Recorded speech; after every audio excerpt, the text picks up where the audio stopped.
जारी किया जा रहा है। समृद्ध ऐतिहासिक और सांस्कृतिक धरा हरियाणा, जहां कण कण में है शौर्य गाथाएं।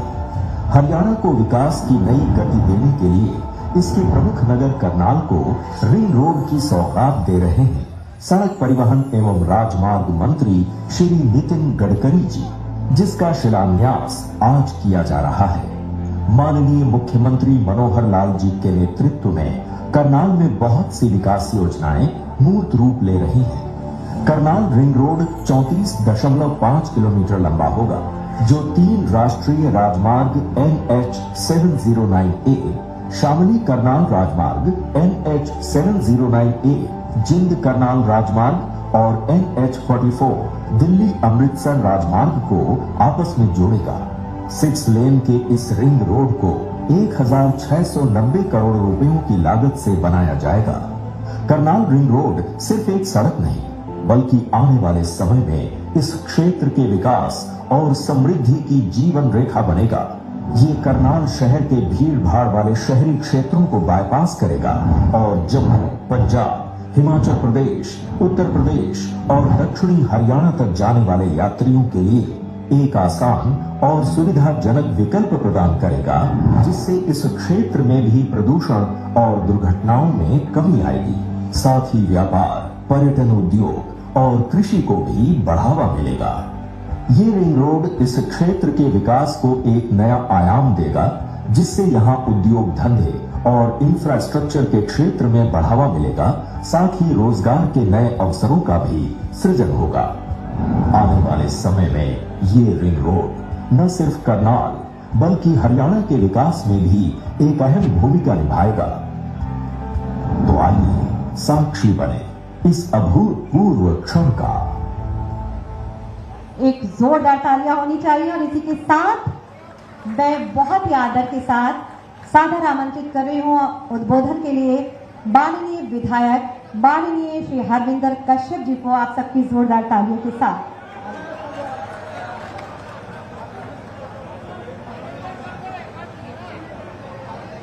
माननीय विधायक माननीय श्री हरविंदर कल्याण जी, जोरदार तालियों के साथ।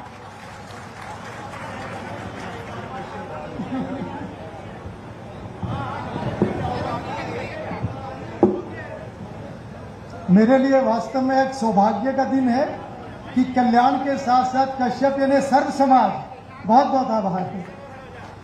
आज हम सभी के लिए एक बहुत ही हर्ष का दिन है, ऐतिहासिक दिन है और गौरवमयी मैं क्षण ये कहूंगा कि आज हमारे बीच में देश के बहुत ही लोकप्रिय नेता और ऐसे नेता जिनके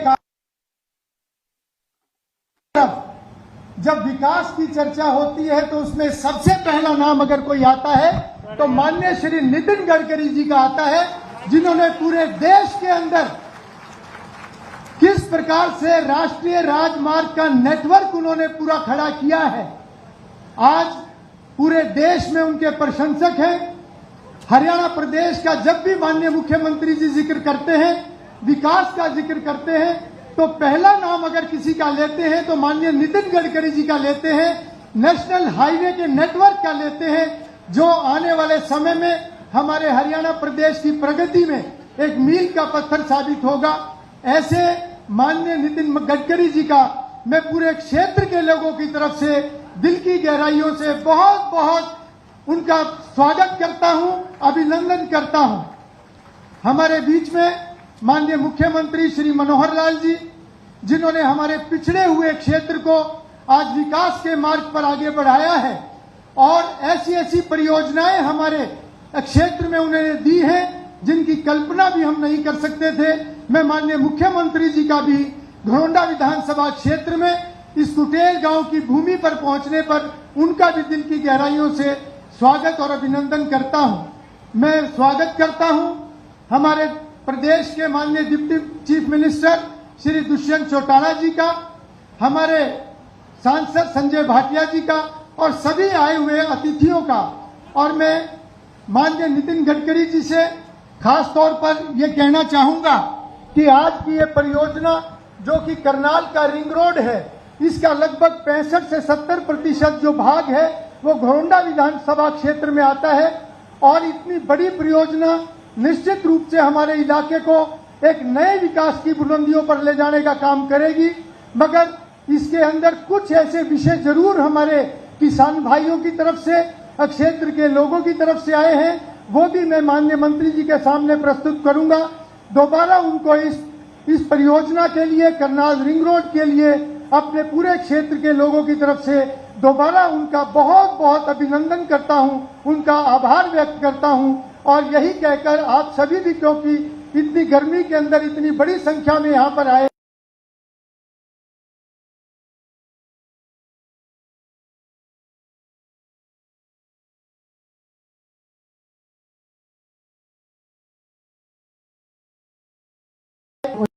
जोरदार तालियां होनी चाहिए। और ये हमारा परम सौभाग्य है कि आज के शुभ मौके पर हमारे बीच अतिथि के रूप में विराजमान हैं माननीय केंद्रीय मंत्री माननीय श्री नितिन गडकरी जी, जिनका संदेश कि मेरा पथ तो प्रकाश का है, ध्येय तिमिर के विनाश का है, सभी का मंगल लिए हृदय में, मेरा हर पग विकास का है। मैं जोरदार तालियों के साथ आपको सादर आमंत्रित करती हूं कि अपने आशीर्वचनों से हम सभी को अनुग्रहित करने की कृपा करें आज के इस शुभ मौके पर। आप सबकी जोरदार तालियों के साथ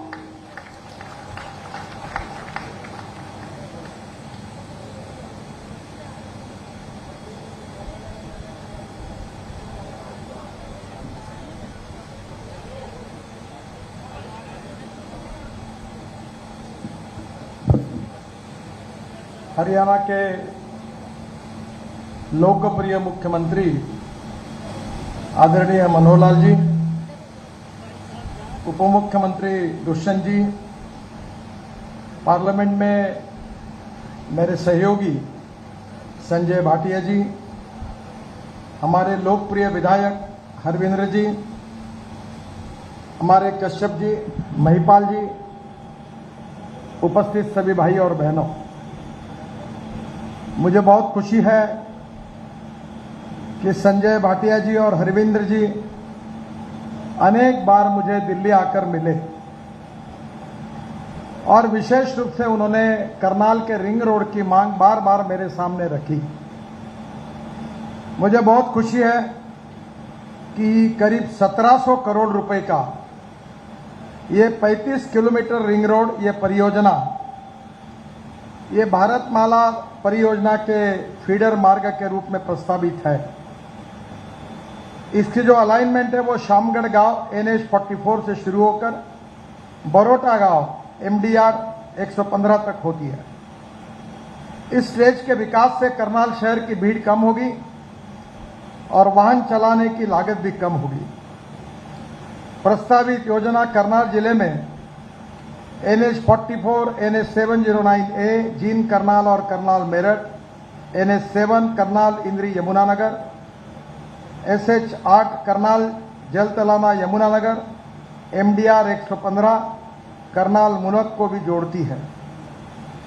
और आज इस योजना के लिए मुझे मेरी पुरानी याद आ रही है। मैं शायद करनाल में आज करीब 25 साल के बाद आया हूं, 25 नहीं 30 साल के बाद आया हूं। मुझे याद है कि चौधरी देवीलाल जी और डॉक्टर मंगल सेन के नेतृत्व में विधानसभा का चुनाव हुआ था और तब मैं शाहाबाद के पास एक बबेन करके गांव था। मेरी शादी होकर 15 दिन ही हुए थे। पार्टी ने मुझे बताया था कि आपको इस चुनाव में जिम्मेदारी लेनी है, तो बबेन गांव में मैं 1 महीना रहा और इतना ही मुझे याद आता है कि करनाल के बीच में से जाता था, एक बड़ा कैनाल लगता था और कर थी और उसके बाजू में रोड साइड एक बड़ा रेस्टोरेंट था, उसमें चाय पीकर फिर मैं आगे जाता था। फिर से एक बार मुझे यहां आने का मौका मिला। हरियाणा की भूमि जो है वो एक प्रकार से हमारे कृषि क्षेत्र के लिए आदर्श भूमि है और मैं भी किसान हूं और मेरे क्षेत्र में 3 चीनी मिलें चलाता हूं और लगभग किसानों में ही काम करता हूं।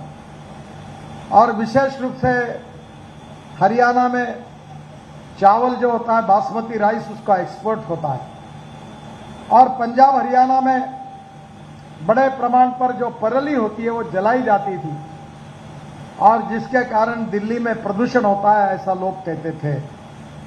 सुप्रीम कोर्ट में भी यह केस गई थी। मैं 2004 से लगातार एक बात करते आया हूं कि हमारा देश का किसान अन्नदाता है, हमारे देश का किसान अब ऊर्जादाता बनना चाहिए।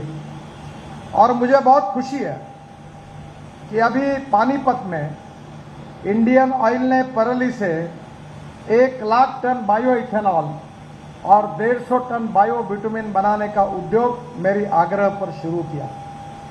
और अब उसमें भी अच्छी बात यह हुई है कि बिटुमिन के जगह वो बायो एविएशन फ्यूल बनाने वाले हैं, और वर्ल्ड में हवाई जहाज में 2% बायो एविएशन फ्यूल ऐड करने का कानून बना है।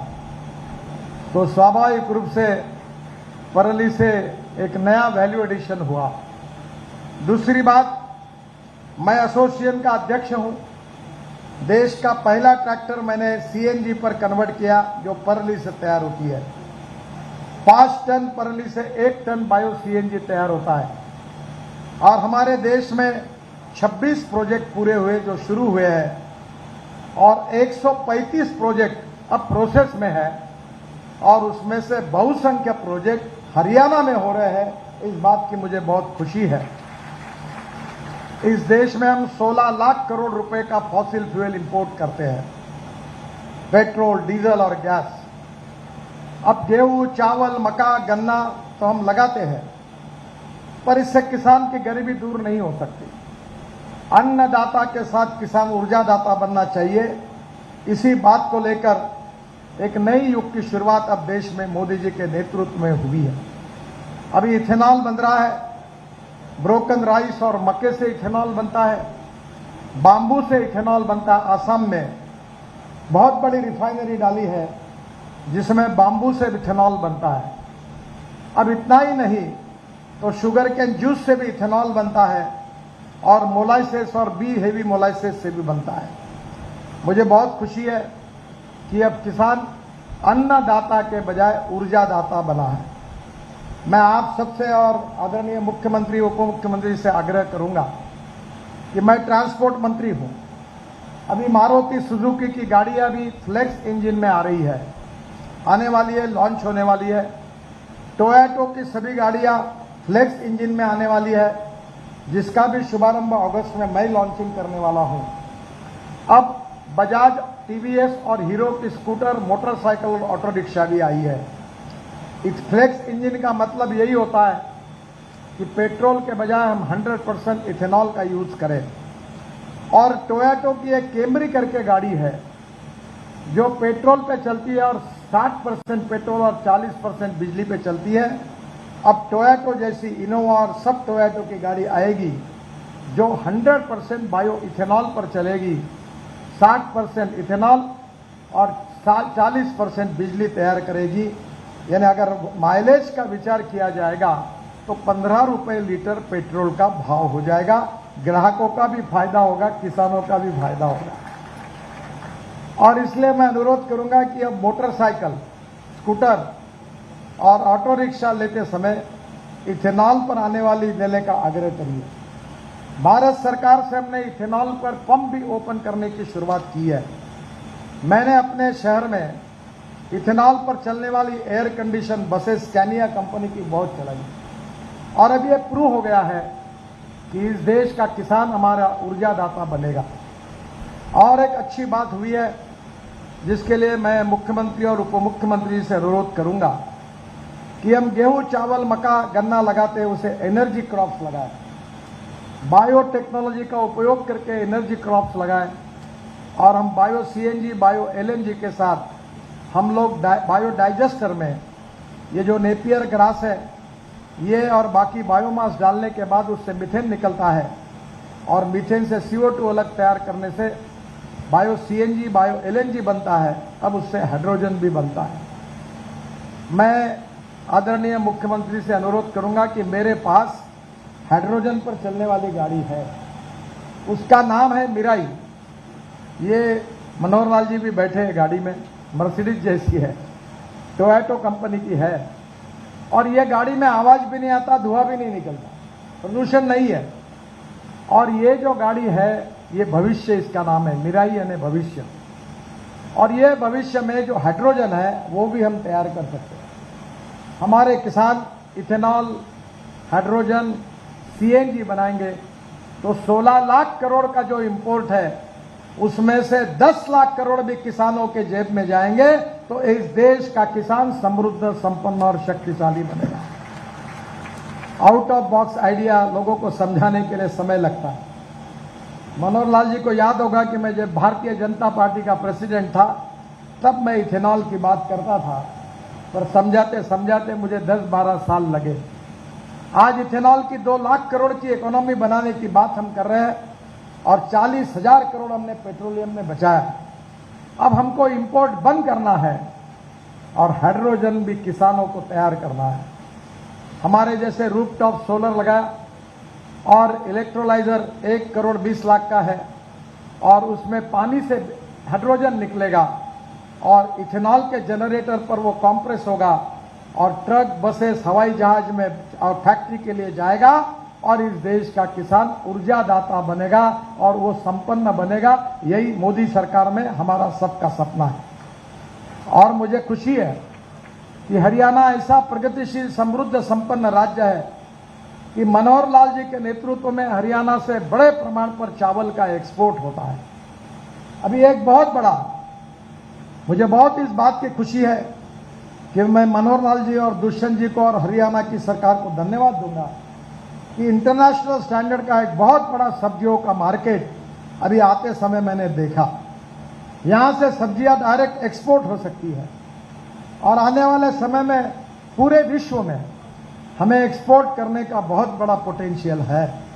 पर यह सब करना है तो उद्योग और व्यवसाय को बढ़ाना होगा। उद्योग और व्यवसाय को बढ़ाना होगा तब कैपिटल इन्वेस्टमेंट आएगी और कैपिटल इन्वेस्टमेंट आएगी तभी रोजगार का निर्माण होगा।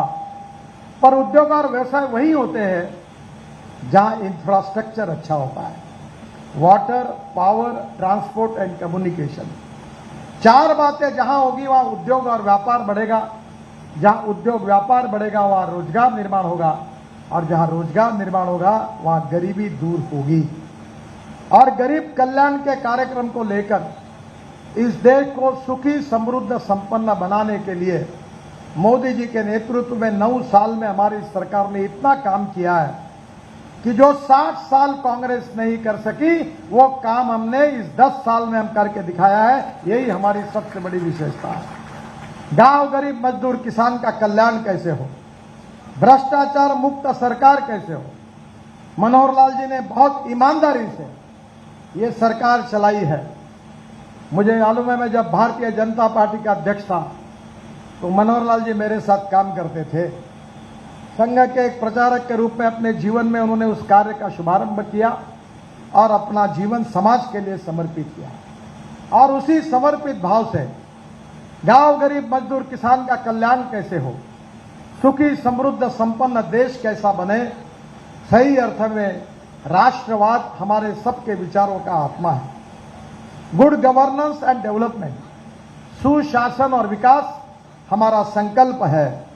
और पंडित दीनदयाल उपाध्याय जी ने बताया हुआ अंत्योदय का सामाजिक आर्थिक चिंतन वो हमारा उद्देश्य है। इस समाज का सबसे शोषित, पीड़ित, दलित, जो सामाजिक, आर्थिक, शैक्षणिक दृष्टि से पिछड़ा हुआ है, जिसके पास रहने के लिए मकान नहीं, खाने के लिए रोटी नहीं, जिसके शरीर पर कपड़ा नहीं, उस दरिद्र नारायण के कल्याण के लिए हम काम करेंगे।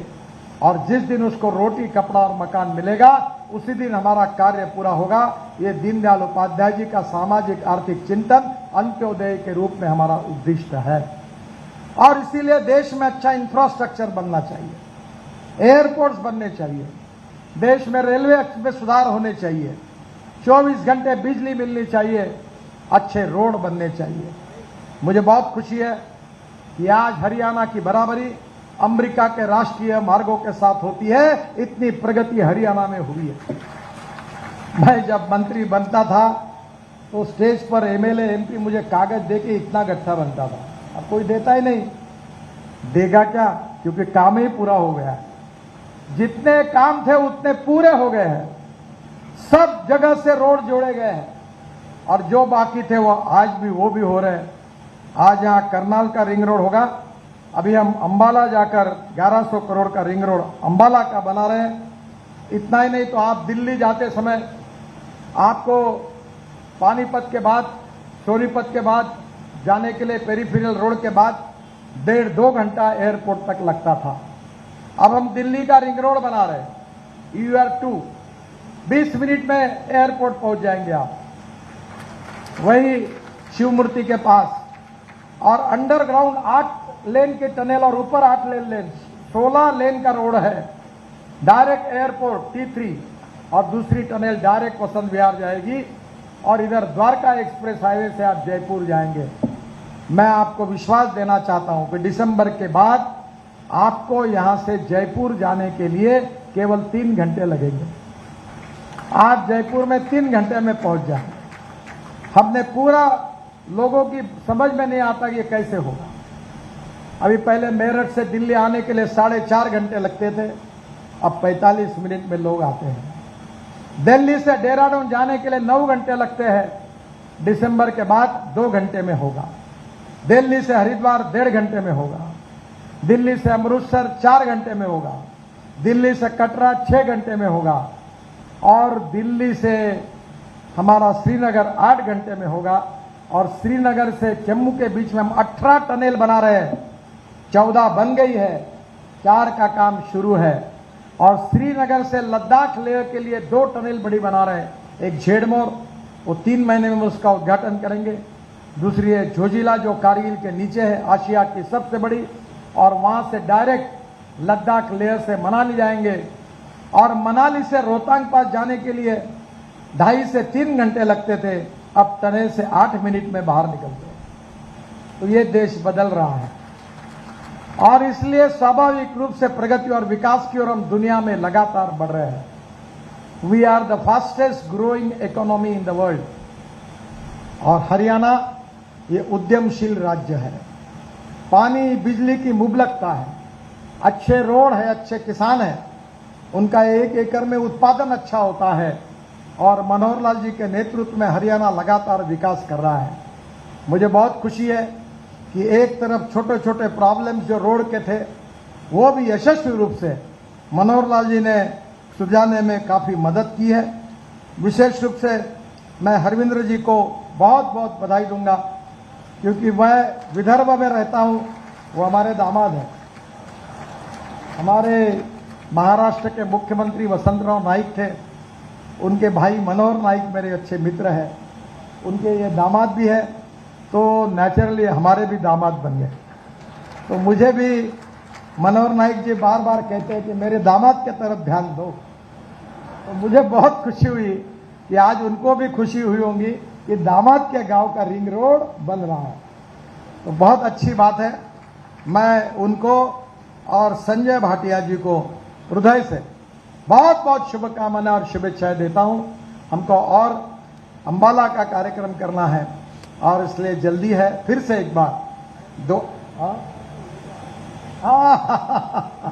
ये बात मैं भूल गया कि हमारे मनोहर लाल जी भी यही के एमएलए हैं और इसलिए मनोहर लाल जी का तो श्रेय पूरे हरियाणा को चमकाने का है।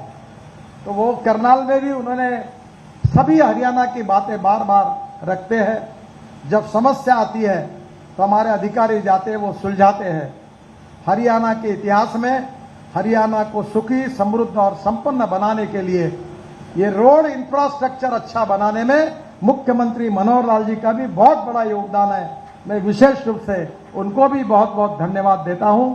फिर से एक बार इस करनाल रिंग रोड के उपलक्ष्य में हमारे विधायक को और सांसद को भी शुभकामनाएं देते हुए जो जनता मेरे सामने बैठी है उनको भी धन्यवाद देते हुए अपनी बात समाप्त करता हूं। बहुत बहुत धन्यवाद। नमस्कार। बहुत बहुत धन्यवाद माननीय केंद्रीय मंत्री महोदय, आपके प्रेरणादायी उद्बोधन का, आपके आशीर्वचनों का, आपके मार्गदर्शन